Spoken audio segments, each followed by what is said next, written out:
fay 15 sura de ka tafsiru al-Qur'ana de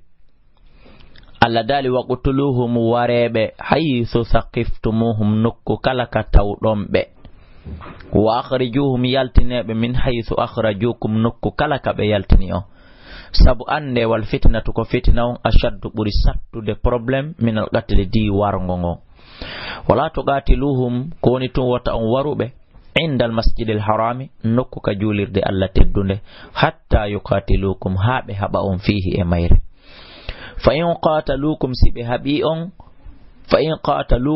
habi'on faqtuluhum non kadi habebe kadhalika ko ni jazaa'ul kafirina won joddi heferabe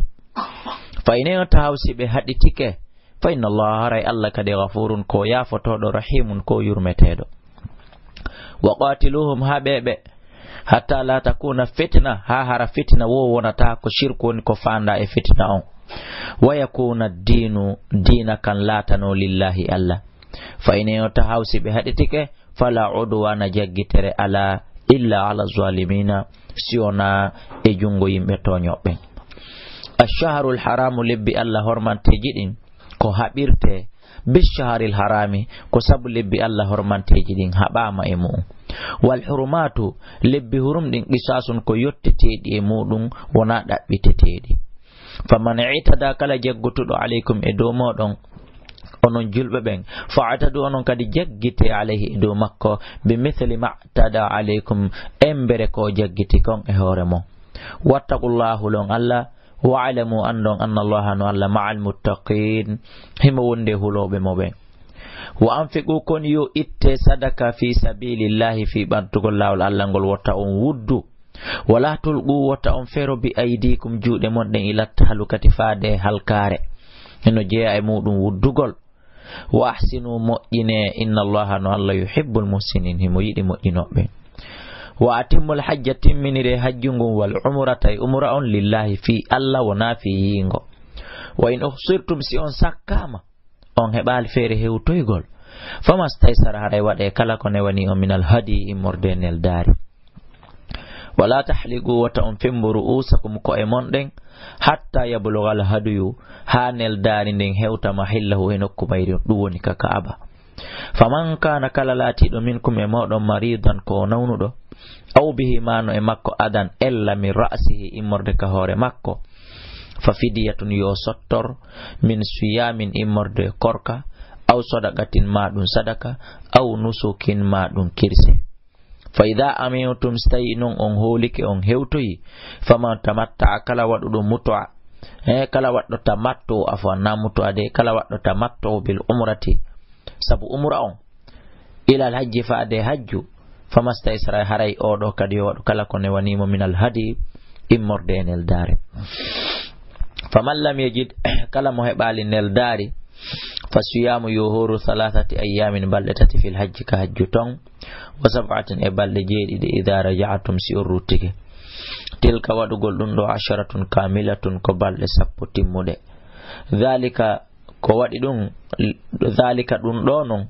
liman lam yakun konande on mo laataaki ahlu yimbe makko be hadiril masjidil haram hino hodi ka takko julirde Allah teddunde don wattaqullahu li Allah wa alamu andon anna Allah wonde Allah dey musibbe julbe shadidul iqabi ko tiidudo lette yo Allah dande lette makko den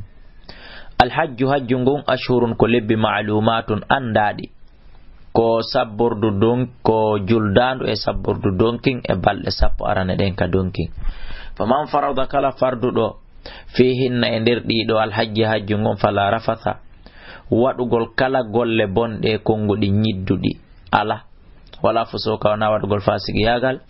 wala jidala wana wadugol wenje fil hajji e der hajjungo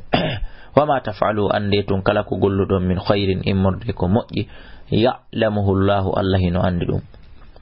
watazawwadu yobe fa inna khayra zadi ande non ko buri moƴƴude njoba attaqwa ko kulol Allah ngol dey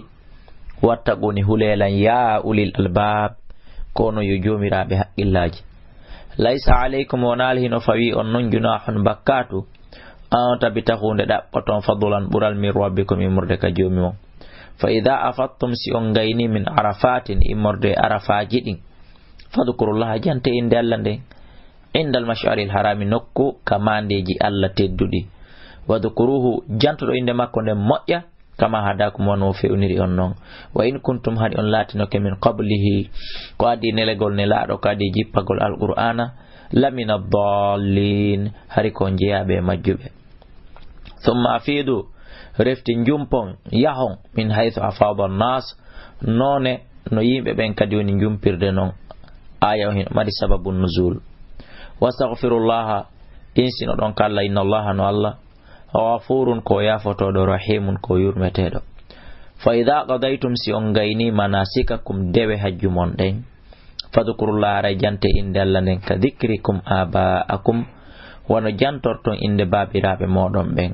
aw ashadda dhikra ma harako jantoto don inde Allah nden ko no buri tidude diko woloton ko inde baba mo fa minan nas no jeanon e yimbe ben may yaqulu ummu ya rabbana jomi amen atina okumen fi dunya ka aduna be mana be toro aduna tum be accalo lahara wa ma law haray alana o do fil akhirati ka lahara min khalaqin immorde ke bal mojjal wa minum no mabbe kadi faamu be ben du woni enen man yaqulu ummu ya rabbana jomi amen atina okumen fi dunya ka aduna do hasanatan mojjere wa fil akhirati ka lahara kadi hasanatan mojjere wa qina dandamin adaban nari letteyite Allah dali eyo ulaika wayibedo lahum nawdan be nasibun gebal mojjal mimma kasabu immorde ko be faggiti kon wallahu Allah sari'ul hisabi ko yaawudo hasbore dun non kala sababu nuzuli ma dun issa ko humpa don e no numéro téléphone ji din 657 60 53 0